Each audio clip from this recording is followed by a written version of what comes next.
শিক্ষার্থী তার সাফল্যের শীর্ষে পৌঁছাতে পারবে না। মাননীয় মডারেটর, মেডিকেলে ভর্তি, বিশ্ববিদ্যালয়ে ভর্তির কিছু অনন্য উদাহরণ সকলেরই জানা।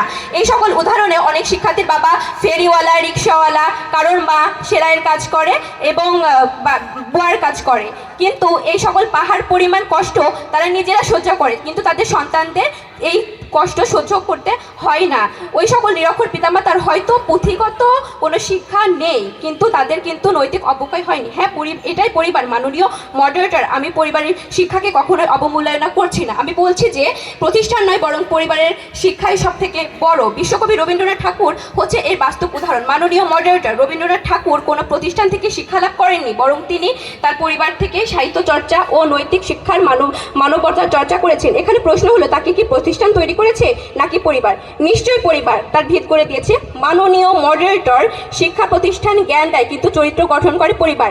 যদি একটি গাছ ছোটবেলা থেকেই বাঁকা হয়ে যায়, তাহলে বড় হয়ে সেটাকে সোজা করা খুব কঠিন।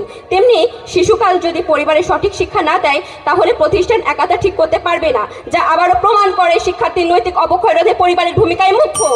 নৈতিকতা মানবিকতার মূল ভিত্তি গড়ে ওঠে পরিবারে। সাম্প্রতিক সময়ে দেখা যায় বিতলের র্যাগিং এর ঘটনা ঘটছে। র্যাগিং এর মূল চাবিকাঠি হলো নৈতিকতার শিক্ষা। প্রতিষ্ঠান শুধু নিয়ম করতে পারে, কিন্তু চরিত্রের গঠন করতে পারে না। মাননীয় মডারেটর, বর্তমান পারিবারিক শিক্ষার অভাব দেখা দিয়েছে, তাই চারিদিকে উচ্ছৃঙ্খলতা, বিশৃঙ্খলতা, কিশোরীদের ইফটিজিং বেড়ে চলেছে। তাই বলা যায় পারিবারিক শিক্ষার গুরুত্ব অপরিসীম। যদি এই শিক্ষা না থাকে, তাহলে শিক্ষার্থী অসৎ পথে চলে যায়। নৈতিকতার ভিত্তি পরিবারে গড়ে তোলে। তাই বলা যায় শিক্ষার্থীর নৈতিক অবক্ষয় রোধে পরিবারের মূল ভূমিকায়। শিক্ষিত নয়, আগে মানুষ বানায় পরিবার। নৈতিক অবক্ষয় রোধের মূল ভূমিকায় পরিবার।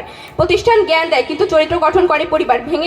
পরিবার ভেঙে গেলে সমাজ ভেঙে পড়বে। মাননীয় মডারেটর, পরিবার হলো সেই শিক্ষাদান শুরু হয় মায়ের গর্ভ থেকে এবং শেষ হয় সমাহিত করার পূর্ব পর্যন্ত। সম্প্রতি ঘটনা 2024 সালের জুলাই মাসে একটি চাঞ্চল্যকর তথ্য সামনে আসে, যেখানে বলা হয় 5 বছর আগে ভুল চিকিৎসায় মারা গিয়েছিল ঐশী। পরিবারের সান্নিধ্য থাকাকালীন কোনো দুর্ঘটনা ঘটেনি, কিন্তু প্রতিষ্ঠানের ছোঁয়া পেয়ে কেন আজ তার প্রাণ হারাতে হলো? প্রতিপক্ষের বন্ধুর কাছে প্রশ্ন করি। ধন্যবাদ সবাইকে। সামিয়া খাতুন এ পর্যায়ে বক্তব্য উপস্থাপন করবেন। বিপক্ষ দলের প্রথম বক্তা জান্নাতি ফেরদৌস। জান্নাতি ফেরদৌস, একাদশ বিজ্ঞান, রোল 17। জান্নাতি ফেরদৌস, একাদশ বিজ্ঞান, রোল 17।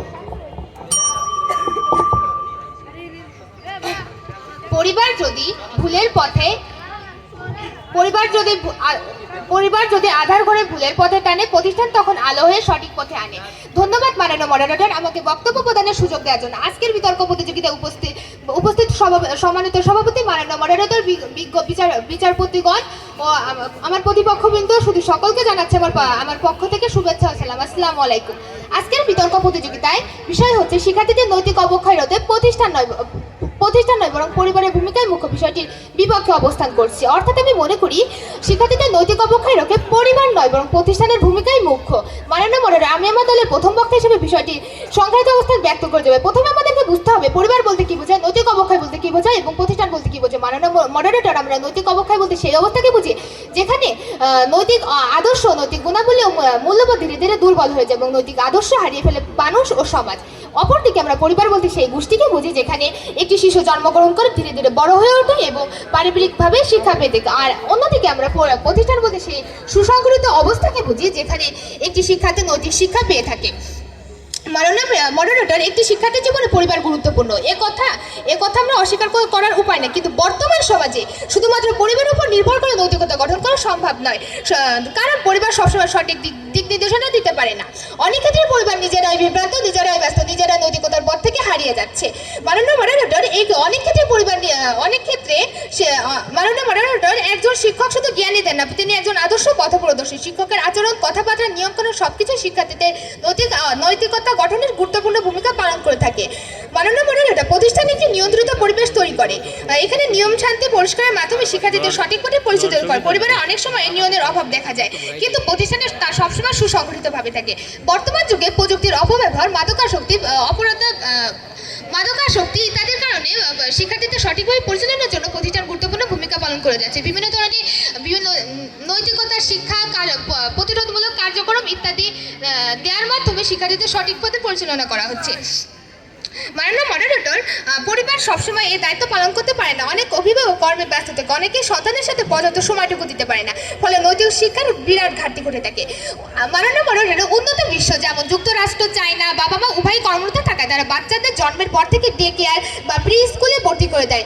বাবা মা তাদেরকে কারণ তাদের পর্যন্ত সময় দিতে পারে না। পরিবার থেকে সময় না পেয়ে তারা আজ জাতি হিসেবে উন্নত, সর্বোন্নত। তাই তাদের নৈতিক শিক্ষায় পরিবার নয় বরং বিদ্যালয়ের ভূমিকায় মুখ্য ছিল। মাননীয় মডারেটর, আপনারা কি ভেবেছেন একজন শিক্ষার্থীর নৈতিকতা অবক্ষয় হতে কিভাবে প্রতিষ্ঠানের ভূমিকা মূল্য হলো? মাননীয় মডারেটর, আমরা সবাই জানি a tree cannot survey on roots alone, it needs sunlight, water and care to grow। অর্থাৎ শক্ত শিকড় থাকলেই গাছ বেঁচে থাকে না। গাছ বেঁচে থাকার জন্য দরকার পর্যাপ্ত বায়ু, পানি, পরিবেশ ইত্যাদি। কারণ একটি শিক্ষার্থী দিনে 5 থেকে 6 ঘন্টা অবস্থান করে শিক্ষকের বন্ধুদের সাথে, সেখানে সে তার শিক্ষা শৃঙ্খলা, সময়ের মূল্য, নিয়ম মেনে চলা, মিথ্যা না বলা ইত্যাদি। এখন আমার প্রতিপক্ষ বন্ধুর কাছে প্রশ্ন রইল, পরিবারের যদি সবচেয়ে বড় শিক্ষার ভূমিকা পালন করতো, তাহলে পৃথিবীতে কেন বিদ্যালয় নামক বিষয়টি সৃষ্টি করা হলে? পারিবারিক যে শিক্ষার কথা আমার প্রতিপক্ষ বন্ধু বারবার বলে গেছে, তা মূলত প্রতিটি পরিবারের দায়িত্ব কর্তব্য, যা যুগ যুগ ধরে পালন করে আসছে। পরিবার যদি প্রধান দায়িত্ব ভূমিকা পালন করতো, তাহলে প্রত্যেক শিক্ষিত পরিবারের সন্তানই আজ ভালো মানুষ হতে পারতো। অনেক ক্ষেত্রে দেখা যায় অশিক্ষিত পরিবারের সন্তানেরও আজ বড় মানুষ হয়ে উঠেছে। এই থেকে প্রমাণিত হয় যে পরিবার নয় বলে প্রতিষ্ঠানের ভূমিকায় মুখ্য। সুতরাং আমি দৃঢ়কণ্ঠে বলতে পারি, শিক্ষার্থীদের নৈতিকতা অবক্ষয় রোধে পরিবার নয় প্রতিষ্ঠানের ভূমিকায় মুখ্য। মাননীয় মডারেটর, বাংলাদেশের সাম্প্রতিক আন্দোলন র্যাগিং প্রতিরোধ কার্যক্রম প্রমাণ করে যে প্রতিষ্ঠান শুধু শিক্ষা দেয় না, একজন শিক্ষার্থীর নৈতিক চরিত্র গড়ে তোলে। বিশ্ববিখ্যাত দার্শনিক সক্রেটিস বলে গেছে, I can not teach anything anybody, I just can theme or. ধন্যবাদ মাননীয় মডারেটর।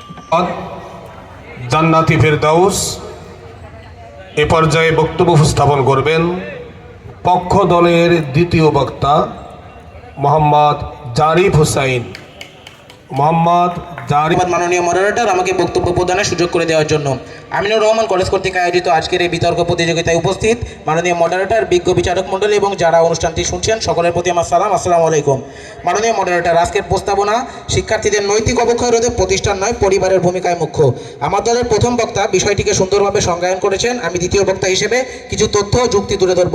মাননীয় মডারেটর, আমরা জানি নৈতিকতার প্রথম পাঠশালা পরিবার এবং পারিবারিক শিক্ষা ও মূল্যবোধের সমষ্টিকে আচরণগত অনুকরণের মাধ্যমে উপস্থাপন করাই নৈতিকতা। আর এই অনুকরণের মাধ্যমে উপস্থাপন বিষয়টি আসে সামাজিকীকরণের 4টি উপাদান: ইমিটেশন, সাজেশন, আইডেন্টিফিকেশন এবং ল্যাঙ্গুয়েজ থেকে। সামাজিকীকরণ আবার প্রথম ও প্রধান মাধ্যম পরিবার। এই পরিবার থেকেই শিশু সদস্যদের অন্যকে সম্মান করতে দেখা এবং সত্য কথা বলা দেখে নিজে তা আয়ত্ত করে। সেজন্য নেপোলিয়ান বোনাপার্ট বলেছিলেন, give me a mother who is educated and I will give you a nation that is educated. মাননীয় মডারেটর, এই যুগান্তকারী বক্তব্যের ভিতর একবারও তিনি বলেননি প্রতিষ্ঠানের কথা। আব্রাহাম লিঙ্কন বলেছিলেন, all that I am or hope to be I owe to my angel mother. অর্থাৎ পরিবার, বিশেষ করে একজন মা, একজন শিশুর চরিত্র গঠনে গুরুত্বপূর্ণ ভূমিকা পালন করে। মাননীয় মডারেটর, একটু বিপরীত দিকে দেখা যাক। 12ই মার্চ 2019 ঢাকার নামকরা প্রতিষ্ঠান ভিক্রুন্নেসা নূন স্কুল অ্যান্ড কলেজের একজন শিক্ষার্থী সামাজিক যোগাযোগ মাধ্যমে অপরাধে জড়িয়ে পড়ে। পরবর্তীতে তদন্ত করে দেখা যায় ওই শিক্ষার্থীর পরিবারে ছিল নানা ধরনের কোলাহল এবং তার প্রতি কোনো কেয়ার ছিল না। এখান থেকে আমরা আরও বুঝতে পারি, ভালো কোনো প্রতিষ্ঠান নয় বরং একটা ভালো পরিবারই পারে একজন শিক্ষার্থীর নৈতিক অবক্ষয় রোধ করতে। মাননীয় moderator, American psychological association APA এর গবেষণায় উঠে এসেছে, পরিবারের সঠিক দিক নির্দেশনা ও ভালো পরিবেশ থাকলে কিশোরদের নৈতিক অবক্ষয় কমে।